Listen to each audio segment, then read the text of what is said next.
ओम नमः शिवाय। श्री शिव महापुराण रुद्र संहिता प्रथम खंड प्रथम अध्याय। महर्षि शौनकादि कर सुजी से शंकर जी की महिमा सुनने का आग्रह करना। पुरातन काल की कथा है कि भगवान श्री वेदव्यास जी महाराज के शिष्य एवं परम पौराणिक श्री सूत जी महाराज श्री गंगा जी और कालिंदी के संगम स्थल पर श्री शंकर भगवान की नगरी में त्रिभुवन पति श्री शिव जी की घोर तपस्या में लीन थे। उसी समय वहां पर महर्षि शौनक जी अपने साथ अनेक ऋषियों सहित पधारे। वे श्री सुजी महाराज को शिव की उपासना में मग्न देखकर अपने हृदय में अत्यंत प्रसन्न हुए और हाथ जोड़कर श्री सुजी से प्रार्थना करने लगे कि हे प्रभु दीनानाथ, आप हमारी भव बाधा दूर करो, हमारे अज्ञान का नाश करते हुए ज्ञान के चक्षुओं को खोलो। हमारा हृदय बड़े संशय से घिरा हुआ है। हे ज्ञानेश, आगे कलयुग आ रहा है, जो घोर संकट का समय है। इस कलयुग रूपी अज्ञान से हमें मुक्ति का मार्ग बतलाइए। हम सभी ऋषिगण आपके चरणों के दर्शन करने के लिए आए हैं। सौभाग्यवश आपके दर्शनों को प्राप्त कर हम सुख का अनुभव करते हैं। हे मुनीश्वर, इस समय अत्यंत भयंकर पाप युक्त समय आ गया है और आगे भी इससे अधिक भयंकर समय आने वाला है। हमें ऐसा जान पड़ता है कि काली काल में जीव घोर पापी हो जाएगा। जीव अपने सत्य सनातन धर्म को छोड़कर अधर्म करने लगेगा। वैदिक धर्मानुसार न चलकर निंदित कार्य करके निंदा का पात्र बन जाएगा। प्राणी असत्यवादी, धन के लोलुप, सत्कर्म रहित, पाप कर्मों को करने लगेगा और कलयुग के प्रभाववश आदमी जाति कर्मों को छोड़कर एवं जप तप तीर्थ इत्यादि को भुलाकर केवल पाखंड को करने लगेगा। उनसे यम नियम तथा संयम कुछ भी न हो सकेगा। आज्ञानुसार होकर इंद्रियों के दास बनकर व्यभिचार आदि कुकर्मों में पड़कर पापमय जीवन व्यतीत करने लगेगा। सत्य को त्याग कर धर्म को छोड़कर असत्य को ग्रहण करेंगे। सारी वर्ण व्यवस्था अस्त व्यस्त हो जाएगी। ब्राह्मण अपने कर्मों को छोड़कर क्षत्रिय, वैश्य तथा क्षूद्रों के कर्मों को करने लगेंगे। इसी प्रकार क्षत्रिय वैश्य भी अपने जातीय कर्मों को छोड़कर अपने जाति कर्तव्य को भुला देंगे। ब्राह्मण वैश्य, क्षत्रिय ब्राह्मण, शूद्र वैश्य, वैश्य क्षत्रिय बनने का दावा करेंगे। कहने का तात्पर्य यह है कि सभी वर्ण अपने जातीय कर्मों के से विमुख होकर अधर्म आचरण को अपना लेंगे और घोर पाप कमाने लगेंगे। देव, गुरु, काम, क्रोध और अहंकार में फंसकर इस पाप रूपी अथाह सागर में डूब जाएंगे। शूद्र यज्ञोपवीत धारण करेंगे और ब्राह्मण कहलाएंगे। इस प्रकार पाप ताप से पीड़ित होकर अपनी आयु को कम कर लेंगे। शूद्र मंदिरों में घुसने का प्रयत्न करेंगे। ब्राह्मण वैश्य मांस मदिरा का पान करने लगेंगे। क्षत्रिय वैश्यगामी कुसंगी और भ्रष्टाचारी होंगे। स्त्रियां अपने पुरुषों को छोड़कर पर पुरुष तथा पुरुष अपनी स्त्री को छोड़कर अन्य स्त्री पर कामांधवश पाप के भागी होंगे। वैश्याएं सत्यवती नारी बनने का दावा करेंगी तथा सती स्त्री लांछन युक्त हो जाएगी। पिता पुत्र, माँ बेटी, गुरु शिष्य का निरादर करने लगेंगे। जब तब शील बिल्कुल नष्ट हो जाएगा। पुरुष स्त्रियों को अपने भोग विलास की वस्तु समझकर उसका भोग करेंगे। ब्राह्मण केवल यज्ञोपवीत से माने जाएंगे। चतुर व्यक्ति अपने दंभ तथा चालाकी से पूजे जावेंगे।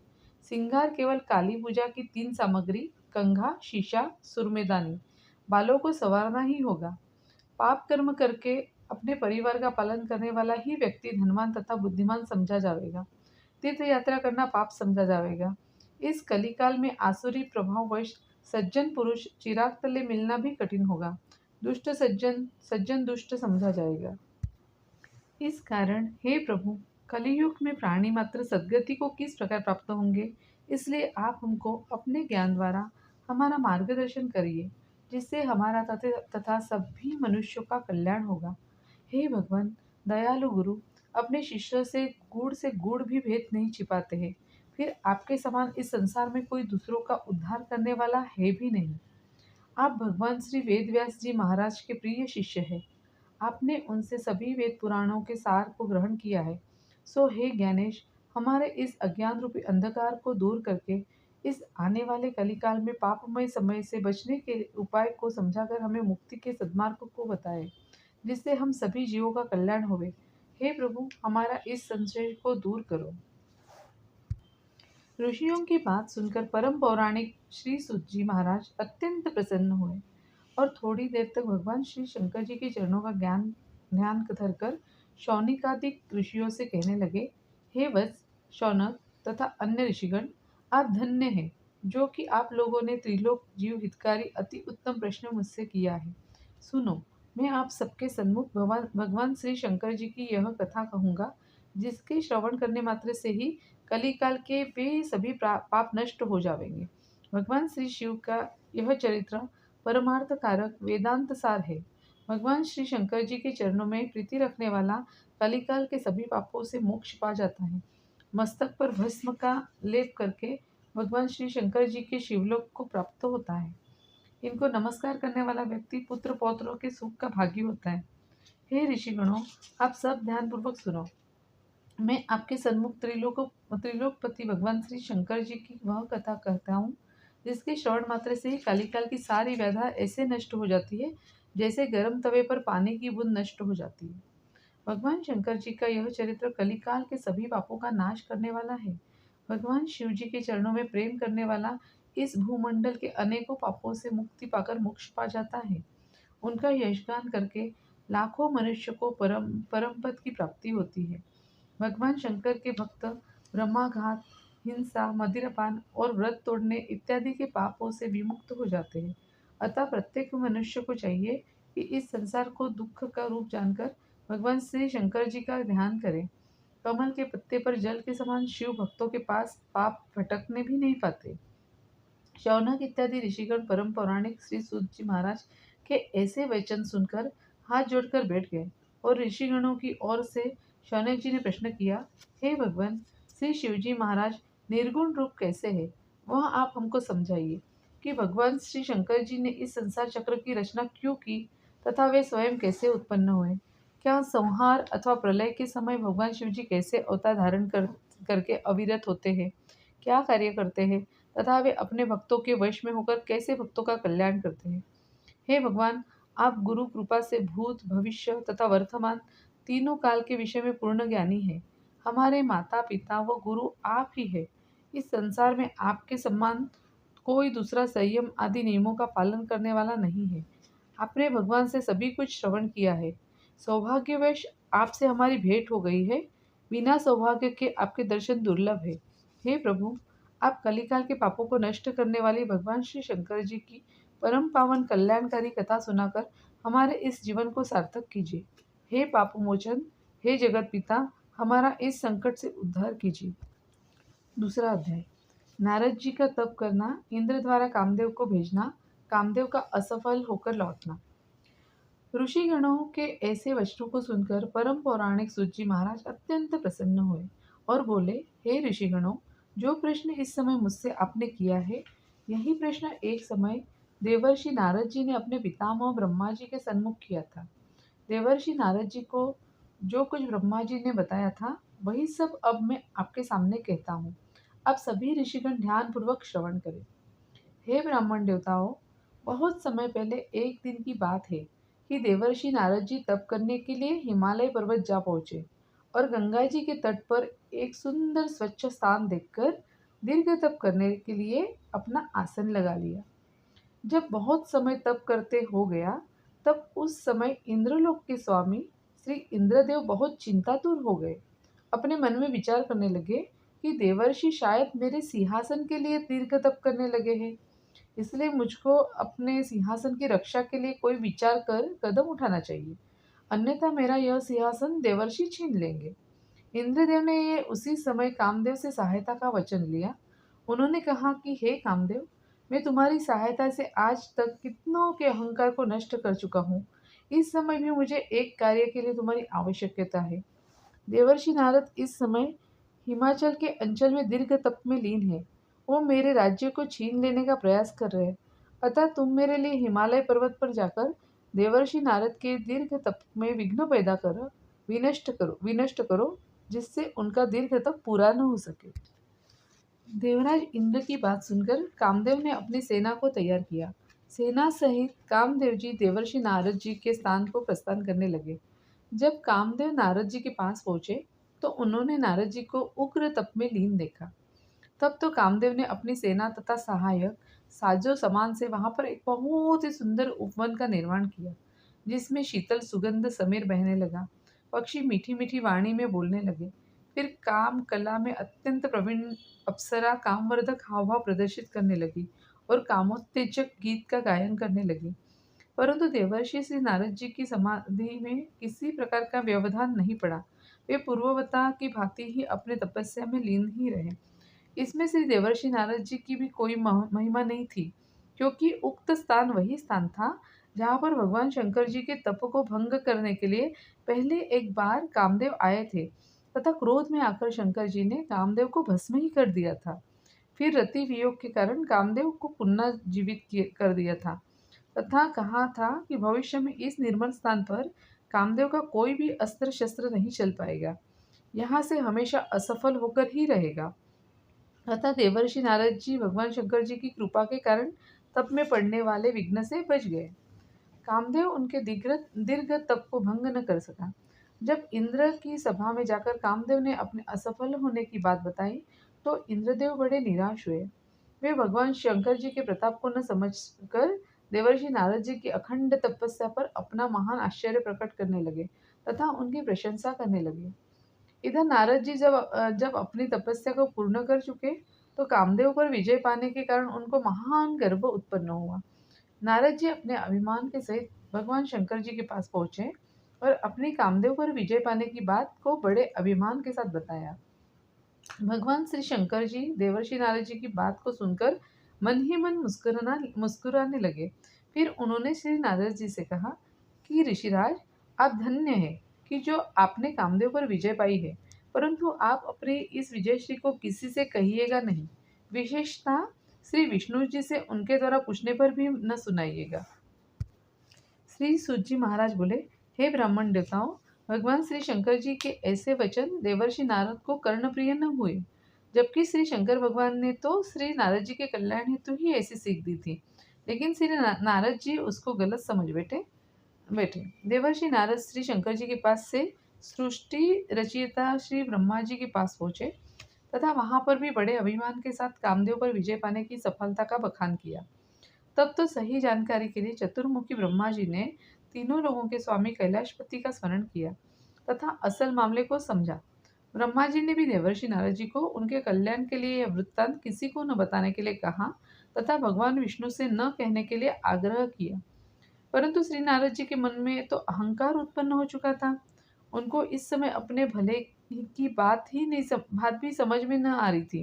नारद जी ने समझा, ये मेरी सफलता को ईर्ष्यावश देखकर किसी को न बताने के लिए मना कर रहे हैं, इसलिए मैं अवश्य ही भगवान विष्णु के पास जाऊंगा तथा उनको अपनी इस सफलता का समाचार बताऊंगा। नारद जी ब्रह्मा नारद जी ब्रह्मा जी के पास से चलकर क्षीर सागर में पहुंचे, जहाँ लक्ष्मी जी के साथ भगवान विष्णु शयन कर रहे थे तथा अपनी कामदेव पर सफलता प्राप्त करने के समाचार को गर्व सहित बतलाया। देवर्षि नारद जी के समाचार को सुनकर भगवान विष्णु अपने मन ही मन मुस्कुराते हुए विचार करने लगे कि देवर्षि नारद जी को अहंकार उत्पन्न हो गया है। भगवान शंकर जी ने अपनी मोह योग माया के वशीभूत करके देवर्षि नारद का अहंकार दूर करने के लिए ही मेरे पास भेज दिया है, इसीलिए इनके अहंकार का निवारण करना चाहिए। भगवान विष्णु ने नारद मुनि से कहा, हे मुनिराज, आप तो ब्रह्मचारी है, ज्ञानी है, भला कामदेव आपका क्या अहित कर सकता है। श्री विष्णु भगवान की बात को सुनकर नारद जी बोले, प्रभु, यह सब आपकी ही कृपा का प्रसाद है। इतना कहकर श्री मुनिराज नारद जी वहां से प्रस्थान करने लगे। उसी समय भगवान विष्णु जी ने अपने योग माया द्वारा मुनि नारद के मार्ग में एक सुंदर नगर की रचना की। उस नगर के राजा का नाम शीलनिधि था। उसकी एक पुत्री थी, वह बहुत सुंदर थी, जिसका नाम विश्व मोहिनी था, जो कि अपने रूप और गुणों की उसके सामने कोई अन्य सानी नहीं रखती थी।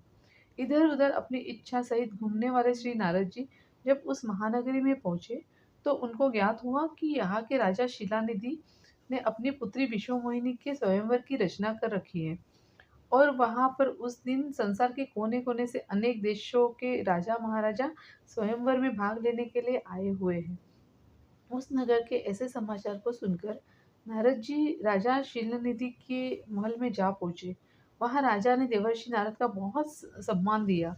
राजा ने अपने सिंहासन से उतरकर नारद जी को नतमस्तक होकर प्रणाम किया तथा अपने सिंहासन पर उनको आदर सहित बिठाया। राजकुमारी को बुलवाकर नारद के चरणों में शीश झुकवाया। देवर्षि नारद राजकुमारी विश्वमोहिनी के रूप लावण्य को देखकर तथा भगवान विष्णु जी की योग माया द्वारा वशीभूत होने के कारण राजकुमारी पर मोहित हो गए। नारद जी ने राजकुमारी के लक्षणों को देखकर विचार किया कि इसका पति इस संसार में अजर अमर तथा अविनाशी होगा। ऋषि नारद जी पिता पुत्री को आशीर्वाद देके वहां से चले गए तथा अपने मन में विचार करने लगे, मैं इस कन्या को वर लूं तो कितना अच्छा रहेगा। अतः ऐसा विचार कर नारद जी ने उस समय भगवान विष्णु का ध्यान किया तो विष्णु भगवान वहां प्रकट हो गए तथा देवर्षि नारद के मंतव्य को समझ को बोले, हे ऋषिवर, मैं आपके हृदय की बात को भली भांति जानता हूँ। आप किसी प्रकार की चिंता न करें। आप स्वयंवर में पधारे। जिस प्रकार एक उत्तम वैद्य रोगी के रोग को देखकर उसका निदान करता है, ऐसा ही मैं करूँगा जिससे आपका हित हो। इतना कहकर भगवान विष्णु अंतर्ध्यान हो गए। भगवान विष्णु की बात का सार समझने में नारद जी असमर्थ रहे। भगवत इच्छा के वशीभूत श्री नारद जी का समस्त शरीर तो भगवान विष्णु के स्वरूप जैसा बन गया, परंतु श्रीमुख बंदर का बन गया। देवर्षि नारद जी इस भेद से अनभिज्ञ थे। तब नारद जी स्वयंवर के स्थान पर पहुंचकर वहां बैठ समस्त महाराजों के मध्य में आकर बैठ गए। नारद जी को अपने मन में पूर्ण विश्वास था कि मेरा स्वरूप विष्णु स्वरूप होने के कारण विश्व मोहिनी मेरे ही गले में वरमाला आरोहण करेगी। अब भगवान विष्णु जी को देखिए कि उन्होंने नारद जी को बानर का रूप दे दिया था। उसे केवल राजकुमारी ही देख सकती थी, बाकी सब लोगों को उनका वास्तविक स्वरूप ही दिखाई देता था। जिस समय विश्व मोहिनी ने जयमाला लिए हुए पंडाल में प्रवेश किया तो वे राजकुमारी को देखकर बार बार उठकर राजकुमारी को अपनी ओर आकर्षित करने की चेष्टा कर रहे थे। उनके ऐसे कृत्य को देखकर वहां पर उपस्थित दो शिवदूत उन पर हंसने लगे, परंतु नारद जी ने उनकी और कोई ध्यान नहीं दिया क्योंकि वे उस समय काम में वशीभूत थे। उसी समय राजकुमारी जब नारद जी के समीप होकर जाने लगी तो नारद जी कुचेष्टा तथा उनका बंदर का चेहरा देखकर राजकुमारी घृणा से भर गई और आगे जाने लगी। उसी समय भगवान विष्णु वहां पर आए और राजकन्या ने भगवान विष्णु को जयमाला पहना दी। इस दृश्य को देखकर नारद जी अपने हृदय में अत्यंत दुख का अनुभव करने लगे। शिव के गण कहने लगे कि वाह वाह, राजकन्या इनको वरमाला पहनाएगी, पहले दर्पण में जाकर अपना श्रीमुख तो देखो। तीसरा अध्याय, नारद जी का अपना वानर का रूप देखकर क्रोधित होना। शिवदूतों के ऐसे वचन सुनकर नारद जी ने समीप ही जल में अपना प्रतिबिंब निहारा तो हैरान रह गए। अपना वानर का रूप देखकर क्रोध के वशीभूत हो गए। तब तो नारद जी ने सबसे पहले समीप खड़े दोनों शिवदूतों को शाप दिया कि तुमने ब्राह्मण रूप होकर मेरी हंसी उड़ाई है, इसी वजह से तुम ब्राह्मण कुल में उत्पन्न होकर घोर राक्षस हो जाओ। शाप सुनकर दोनों शिवदूत वापस चले गए। नारद जी अपने असली स्वरूप को प्राप्त करके तो कुछ न पूछो कि इतने क्रुद्ध हुए, उनके क्रोध का कोई ठिकाना न था। उन्होंने अपने हृदय में निश्चय किया कि आज तो मैं विष्णु को श्राप दे दूंगा या फिर अपने शरीर को त्याग दूंगा। ऐसा दृढ़ निश्चय करके जब नारद जी विष्णु लोक में भगवान विष्णु के पास पहुंचे तो उन्होंने भगवान को विश्व मोहिनी के पास बैठा देखा। नारद जी को आते हुए देखकर विष्णु जी ने नारद जी से कहा कि कहिए ऋषिराज, आज तो आप बहुत दुखी प्रतीत हो रहे हैं। भगवान विष्णु जी के ऐसे वचन ने नारद जी की क्रोधाग्नि में घी का कार्य किया। नारद जी क्रोध कर अहंकार सहित बोले, नारायण, आप बड़े छलिया हो। अमृत बांटते समय मोहिनी रूप धारण धरकर दैत्यों के साथ छल करके मदिरा का पान कराया और उनसे अमृत कलश छीन लिया। जालंधर के साथ चल करके उसके स्त्री की सतीत्व को डिगा दिया तथा भोले शंकर को विष पान कराया। स्वयं मणि तथा लक्ष्मी को ले लिया। भगवान श्री शिवजी ने तुमको सबसे बड़ा बताकर अत्यंत भूल की है। तुमने सर्वश्रेष्ठ होने के अहंकार वश ये सब अनर्थ किए हैं। तुम हर तरह से स्वतंत्र हो तथा यह भी जानते हो कि आपको दंड देने वाला कोई नहीं है। आज मैं तुमको घोर शाप देता हूँ जो कि कदापि असत्य न होगा। तुमने मनुष्य रूप होकर अपमान तुमने मनुष्य रूप होकर मुझे अपमानित किया है, इसी रूप में तुम राजा होगे तथा स्त्री वियोग में मेरी ही भांति विरह पीड़ा भुगतोगे। तुमने बानर रूप में मेरी हंसी उड़वाई है, यही बानर उस समय तुम्हारी सहायता करेंगे। इस प्रकार नारद जी ने विष्णु भगवान को शाप देकर अपना क्रोध शांत किया। नारद जी का शाप सुनकर भगवान मंद मंद मुस्कुराते रहे। भगवान शिव की ऐसी इच्छा जानकर उन्होंने शाप को ग्रहण किया। अपनी माया से उसी समय नारद जी को मुक्त किया। माया से रहित होते ही माया रूपी विश्व मोहिनी वहां से अदृश्य हो गई। तब तो नारद जी को अंतरात्मा द्वारा ज्ञान हुआ, तो वे अपने मन में बहुत पछताने लगे कि ये मैंने क्या किया। मैंने काम के वशीभूत होकर त्रिलोकपति को शाप दे डाला, अहंकारवश अपना खुद ही यश गान किया। फिर तो नारद जी हरि के चरणों में गिरकर क्षमा याचना करने लगे। हे प्रभु, मुझे क्षमा करो, मैंने भगवान त्रिलोचन की माया के वशीभूत होकर यह अनर्थ किया है। मुझे इस पाप से मुक्ति का कोई उपाय बताकर इस दास पर कृपा दृष्टि कीजिए। नारद जी के द्वारा क्षमा याचना के ऐसे वचन सुनकर भगवान विष्णु ने अपने चरणों में पड़े श्री नारद जी को उठाकर बड़े प्रेम से अपने गले लगाया और मधुर वाणी द्वारा कहने लगे, हे नारद जी, तुमने भगवान शंकर का कहा नहीं माना। यह सब उसी का परिणाम है। वह परब्रह्म सच्चिदानंद सत्व रज तम से दूर है, निर्गुण निर्विकार है। उन्हीं के वरदान से मैं सर्वश्रेष्ठ बना हूँ। इसलिए हे नारद, तुम भगवान श्री शिव जी का ध्यान करो। मेरा उनसे अनन्य प्रेम है। शिव भक्त मेरा अत्यंत प्रिय होता है। शिवद्रोही मुझे सपने में भी नहीं पा सकता। इसलिए तुम भगवान शंकर जी को अपने हृदय में स्थान देकर उनकी नगरी काशीपुरी चले जाओ। वहां जाकर समस्त संशय का त्याग करके श्री शिव की उपासना करो। उन्हीं के गुणानुवाद का बखान करो। शिव नाम के स्तोत्र का प्रेम पाठ करो। तुम्हारे सब समस्त पाप नष्ट होंगे। काशीपुरी में त्रिनेत्री भगवान शंकर जी के दर्शन करने के पश्चात अपने पितामह ब्रह्मा जी के निकट जाकर भगवान शंकर जी के नाम की महिमा को जानो, क्योंकि चतुर्मुखी ब्रह्मा जी भगवान शंकर जी के अनन्य भक्त हैं। श्री सूत जी बोले, ऐसा कहकर भगवान श्री विष्णु अंतर्ध्यान हो गए। तब श्री नारद जी कहाँ से काशीपुरी को प्रस्थान कर गए। मार्ग में उन्हें उनके द्वारा शापित हुए दोनों शिवगण भी मिले। उन्होंने नारद जी के चरणों में गिरकर क्षमा मांगी। उनकी प्रार्थना को सुनकर नारद जी बोले, हे रुद्रगणों, श्री शंकर जी की योग माया से भ्रमित होकर मैंने ऐसा अनर्थ किया है, लेकिन मेरा वचन कभी खाली नहीं जाता है। तुम्हें शाप तो भोगना पड़ेगा। तुम दोनों मुनि वीर्य द्वारा एक राक्षसी के द्वारा जन्म पाओगे। तुम भगवान शंकर के परम भक्त और प्रतापी होंगे। समस्त सृष्टि पर तुम्हारा अधिकार होगा। अनेकों साल सुख भोगने के पश्चात भगवान विष्णु अपने दूसरे रूप में आकर तुम्हें मुक्ति प्रदान करेंगे।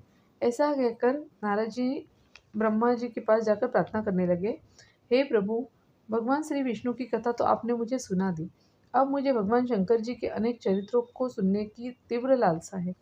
मैं यह जानना चाहता हूँ कि सदाशिव सृष्टि के अतिरिक्त किस रूप में आते हैं, सृष्टि के मध्य में उनकी क्या लीला होती है, तथा सृष्टि के अंत में अर्थात सृष्टि के प्रलय काल में वह सदाशिव महेश्वर कहाँ पर निवास करते हैं और प्रसन्न होकर अपने भक्तों को क्या देते हैं, तथा भगवान शिव किस प्रकार शीघ्र प्रसन्न होते हैं, तथा सभी चरित्रों का विस्तृत वर्णन मुझको सुनाइए, जिससे मेरा इस भवसागर से कल्याण हो जाए।